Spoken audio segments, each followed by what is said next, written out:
Merci beaucoup, mes chers collègues, honorable assistance, bonjour. Tout d'abord, je remercie le comité d'organisation pour l'invitation. Et donc, il m'a été demandé de vous faire une présentation sur AOD et interaction médicamenteuse. Je n'ai pas de conflit d'intérêt. En guise d'introduction, voilà ce qui est présenté dans les nouvelles recommandations européennes de 2021 sur les valvulopathies. Une fois qu'on s'est affranchi des valves mécaniques, qui sont une contre-indication formelle, ou de la sténose mitrale, qui est une pathologie fréquente dans nos pays, on considère que les patients sont éligibles à un traitement par AOD. On comprend également que dans les nouvelles recommandations de 2020 sur la fibrillation auriculaire, que les AOD représentent actuellement le traitement de choix dans l'arsenal thérapeutique dans la prévention des accidents thromboemboliques. Toutes ces données sont les résultats des différentes études pivots qui ont conclu que les AOD font aussi bien que les antivitamines K en termes d'efficacité et font mieux que les antivitamines K en termes de safety. En plus de ces données, des études de pharmacocinétique ont conclu que les AOD présentent des avantages par rapport aux antivitamines K, tels qu'une marge thérapeutique large, un dosage qui est fixe, la non-nécessité d'avoir un bilan biologique de surveillance régulière et une interaction médicamenteuse et alimentaire qui est plus faible. Et donc, si on s'intéresse aux interactions médicamenteuses, comme vous savez, actuellement, nos patients en cardiologie sont de plus en plus co-médiqués. Et d'ailleurs, dans cette analyse post-hoc de l'étude Aristotle, et même dans l'analyse post-hoc de l'étude Rocket-AF, 2/3 de la population de ces deux études avaient une comédication avec un nombre supérieur à 5 médicaments. Et d'ailleurs, dans cette même analyse post-hoc de l'étude Aristotle, les auteurs ont conclu que les AOD en bleu, notamment l'apixaban, fait mieux en termes d'hémorragie majeure chez les patients comédiqués, même qui ont un nombre de médicaments élevé qui dépasse les 9. Et ce bénéfice des AOD par rapport aux antivitamines K se voit surtout chez les sujets fragiles, tels que le sujet âgé, de sexe, les femmes et le petit poids. Et donc, si vous voulez, on va faire un petit rappel sur la pharmacocinétique des AOD pour comprendre les différentes interactions médicamenteuses. Sur cette plaque, une fois absorbées par le tube digestif, les AOD vont être transportées par une protéine de transport appelée P-glycoprotéine. Celle-ci joue également un rôle majeur dans la clairance rénale du rivaroxaban. Une autre protéine importante à connaître est le cytochrome 3A4 qui joue un rôle important dans le métabolisme hépatique des anti-10A. Seul le dabigatran n'a pas d'interaction avec cette protéine. Il faut savoir qu'il existe d'autres protéines, mais qui ont un effet moindre. Et donc, si vous associez un médicament qui est inhibiteur de ces différentes protéines, vous allez avoir un surdosage en AOD et vous exposez votre patient à un risque hémorragique. Par contre, si vous allez associer un médicament qui est inducteur de ces protéines, vous allez avoir un sous-dosage en AOD et vous allez exposer votre patient à un risque de complications thromboemboliques. Une des limites des données sur les interactions médicamenteuses avec les AOD, c'est que la majorité des études de pharmacocinétique étaient des études rétrospectives avec un petit nombre de patients. Et même, il y a eu d'autres études qui ont choisi comme échantillon des patients volontaires qui ne sont pas réellement malades. Et donc, tout s'y limite, et en se basant sur ce guide pratique de l'utilisation des AOD, qui a été mis à jour en 2021 par l'ERA, vous allez avoir dans les tableaux beaucoup de hachures qui font qu'on n'a pas assez de données pour associer certains médicaments avec les AOD.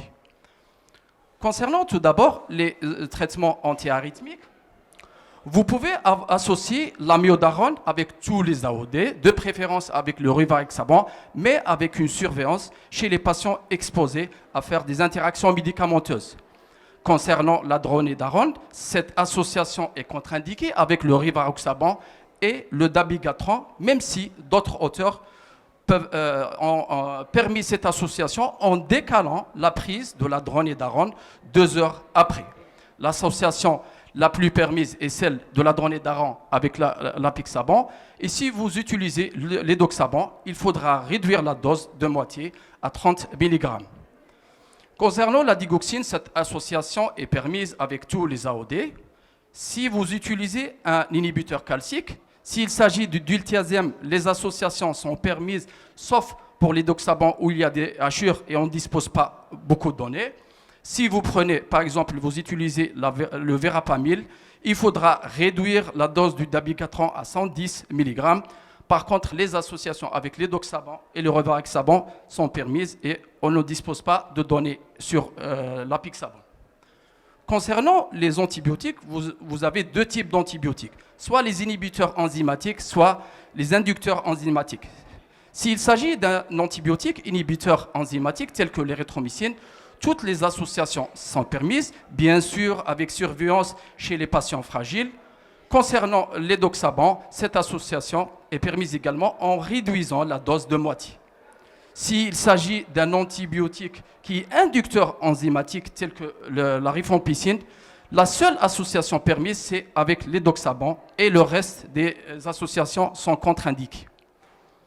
Concernant les antifongiques, vous voyez qu'il y a beaucoup d'hachures et donc on ne dispose pas beaucoup de données. Mais si vous prenez le kétoconazole, toutes les associations sont contre-indiquées, sauf l'édoxaban qui doit être réduit également de moitié. Comme vous venez de voir, actuellement, on dispose de données qui ont permis l'utilisation des AOD chez les patients avec cancer ou antécédents de cancer ou cancer actif, surtout dans la maladie veineuse thromboembolique. Mais des auteurs ont extrapolé les indications. Et donc, s'il s'agit des médicaments anti-cancer type tyrosine kinase, il ne faudra pas associer avec les AOD, d'autant plus qu'ils sont non seulement inhibiteurs des enzymes, mais également ils peuvent être à l'origine de thrombopénie et donc qui aggravent le risque hémorragique de vos patients. Concernant les agents immunomodulateurs, si vous prenez la cyclosporine, la seule association permise est celle avec l'édoxaban, avec une réduction de la dose de moitié. Concernant les médicaments inducteurs enzymatiques, c'est majoritairement les antiépileptiques. Et vous voyez, il n'y a que des hachures. Mais on peut associer certains AOD, notamment avec la carbimazole, donc avec l'apixaban et le doxaban, avec la même chose avec la phénotoïne, avec l'apixaban et le doxaban. Et si vous choisissez, par exemple, le phénobarbital, il faut rajouter le dabigatran. Mais quand même, on manque de données jusqu'à maintenant. Je terminerai par un cas clinique d'un patient jeune, âgé de 48 ans, qui a des antécédents neurologiques et neurochirurgicaux chargés, qui a été mis sous traitement inducteur enzymatique et qui a fait un syndrome coronaire aigu ST-, pour lequel il a eu une angioplastie de l'IVIA. L'échographie révèle un thrombus apical. Quel serait éventuellement le traitement anticoagulant à choisir chez ce patient? Après une décision multidisciplinaire entre cardiologue, neurologue, neurochirurgien et médecin de l'hémostase, on a choisi l'apixaban du fait que l'interaction elle est faible avec les inducteurs enzymatiques, du fait du risque d'hémorragie crânienne qui est faible.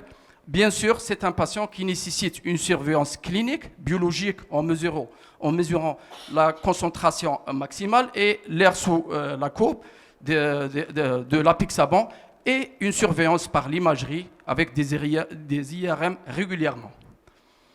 En conclusion, je dirais que même si les AOD représentent actuellement le traitement de choix, il faut savoir détecter et screener les interactions médicamenteuses qui peuvent être à l'origine sur dosage ou un sous-dosage, et des études randomisées sont nécessaires afin d'adapter une attitude pour les contextes de nos malades. Et merci.